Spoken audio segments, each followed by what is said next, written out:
Hi കൂട്ടുകാരെ, പുതിയൊരു കഥയിലേക്ക് എല്ലാവർക്കും സ്വാഗതം.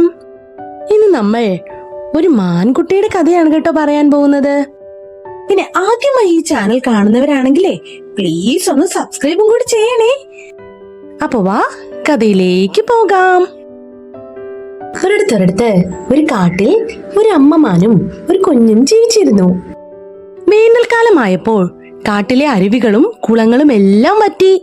കുടിക്കാൻ വെള്ളം തേടി മൃഗങ്ങൾ നാലുപാടും പാഞ്ഞു. ക്ലിങ്കിമാൻ കരഞ്ഞുകൊണ്ട് അമ്മയോട് പറഞ്ഞു, അമ്മേ, എനിക്ക് ദാഹിച്ചിട്ട് വയ്യ, എന്റെ തൊണ്ട വരണ്ടു പോകുന്നു. വെള്ളം കിട്ടാതിരുന്നാലേ ഞാൻ എന്തു ചെയ്യും? മകളുടെ കരച്ചിൽ കേട്ട് അമ്മയ്ക്ക് വല്ലാത്ത സങ്കടമായി. പക്ഷെ പാവം എന്തു ചെയ്യും? ഒടുവിൽ അമ്മമാൻ മകളെയും കൂട്ടി മുന്നോട്ട് നടന്നു. കുറെ നടന്നപ്പോൾ ടിങ്കി അകലേക്ക് നോക്കി പറഞ്ഞു, അയ്യോ അമ്മേ, അത് പുലിക്കാടല്ലേ. അവിടെ പോയാൽ ക്രൂരന്മാരായ പുലികൾ നമ്മളെ പിടിച്ച് തിന്നില്ലേ? അങ്ങനെ അമ്മ തന്നെയല്ലേ മുൻപ് പറഞ്ഞത്? ശരിയാ, പക്ഷെ ദാഹിച്ചു മരിക്കുന്നതിലും ഭേദം പുലിക്കാട്ടിൽ പോകുന്നതാ. അവിടെ വറ്റാത്ത ഒരു തടാകമുണ്ടെന്ന് കേട്ടിട്ടുണ്ട്. അമ്മ അതും പറഞ്ഞിട്ടുണ്ട്. അവിടെ വെള്ളം കുടിക്കാൻ പോയവരെ പുലി പിടിച്ച കഥകളല്ലേ? അമ്മമാൻ പറഞ്ഞു, എന്തായാലും വാ, നമുക്ക് പോയി നോക്കാം. അവർ ധൈര്യത്തോടെ മുന്നോട്ട് നടന്നു.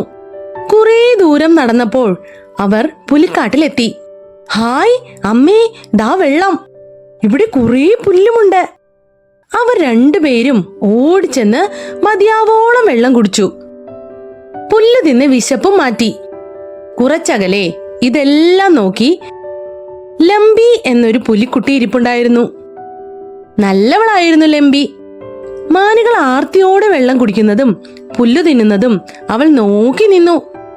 പെട്ടെന്നാണ് ഒരു അലർച്ച കേട്ടത്. ഗർ! അതാ ലംബിയുടെ അച്ഛൻ ഗിംബു ചാടി വീഴുന്നു. അയ്യടാ, ഇന്ന് വിശപ്പ് മാറ്റാൻ 2 മാനുകളെ കിട്ടി. ഗിംബു മാനുകളെ പിടിക്കാൻ ഓടി. ലിംബി അച്ഛനെ തടഞ്ഞുകൊണ്ട് മുന്നോട്ട് ചാടി. അയ്യോ അച്ഛാ, അരുത്, മാനുകൾ പാവങ്ങളാണ്. അവർ ക്ഷീണം കൊണ്ട് വലഞ്ഞപ്പോ വെള്ളം കുടിക്കാൻ വന്നതാണ്. അവരെ ഉപദ്രവിക്കല്ലേ. ഗിംബു ലിംബിയെ തുറിച്ചു നോക്കി. ലിംബി പറഞ്ഞു, നമ്മുടെ കാട്ടിൽ വന്ന അതിഥികളല്ലേ അവർ. ദാഹിച്ചു വലഞ്ഞു വന്നവരെ ഒരിക്കലും ഉപദ്രവിക്കരുതെന്ന് കരടി മാഷ് ഞങ്ങളെ പഠിപ്പിച്ചിട്ടുണ്ട്. ഗിംബു പറഞ്ഞു, ശരി, എന്റെ മകൾക്ക് വിഷമമുണ്ടാകുന്ന ഒന്നും ഞാൻ ചെയ്യില്ല. നിങ്ങൾ മതിയാവോളം പുല്ല് തിന്നോളൂ, വെള്ളവും കുടിച്ചോളൂ. ഇത് കേട്ട് അമ്മമാനിനും ടിങ്കിമാനിനും സന്തോഷമായി. ഗിംബു വീണ്ടും പറഞ്ഞു, എന്നും നിങ്ങൾ ദാഹിക്കുമ്പോൾ വെള്ളം വന്ന് കുടിച്ചോളൂ. പേടിക്കണ്ട, ഈ പുലിക്കാട്ടിൽ നിങ്ങളെ ആരും പിടിക്കില്ല. ഈ കാട്ടിലെ പുലികളുടെ തലവനാണ് ഞാൻ. നിങ്ങളെ ആരും ഒന്നും ചെയ്യരുതെന്ന് ഞാൻ എല്ലാവരോടും പറഞ്ഞോളാം. ദിവസവും ഇവിടെ വന്ന് ആവശ്യമുള്ള വെള്ളം കുടിച്ചോളൂ.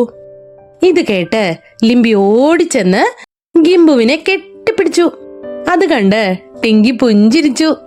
അങ്ങനെ കൂട്ടുകാരായി അവർ ഒരുപാട് കാലം ജീവിച്ചു. കഥ ഇഷ്ടായോ കൂട്ടുകാരെ? ഇതുപോലെയുള്ള ഒരുപാട് കഥകൾ നമ്മുടെ ചാനലിലുണ്ടേ. അതൊക്കെ കയറി കാണണേ, ലൈക്ക് ചെയ്യണം. പിന്നെ ആദ്യമായി ഈ ചാനൽ കാണുന്നവരാണെങ്കിലേ പ്ലീസ് ഒന്ന് സബ്സ്ക്രൈബും കൂടി ചെയ്യണേ. അപ്പൊ നിങ്ങൾക്ക് ഒരുപാട് നല്ല കഥകളൊക്കെ കാണാനാവും. അപ്പോ നാളെ നല്ല കഥയുമായി വരാട്ടോ.